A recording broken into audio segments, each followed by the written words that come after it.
অত্যন্ত শ্রেষ্ঠ একটা কথা আছে, যদি একটা দরজা বন্ধ হয় তাহলে ঈশ্বর নিজে আমাদের জন্য আরেকটা দরজা খুলে দেন।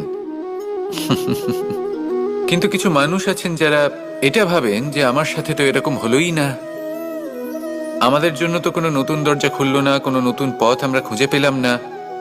সেই বিষয়ে আমরা চিন্তা করি, দুঃখ পাই যে এরকম কেন হলো।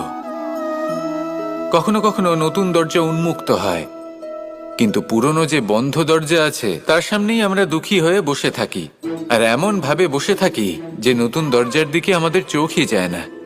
কখনো কখনো ঈশ্বর জেনে শুনেই আমাদের জন্য নতুন দরজা, নতুন পথ উন্মুক্ত করেন না, কারণ তিনি চান যে আমরা যেন পরিশ্রম করি, কর্ম করি, নিজেকে আরো বেশি শ্রেষ্ঠ করে তুলি, সক্ষম হই, আর নিজের পথ আমরা নিজেই খুঁজে নিই।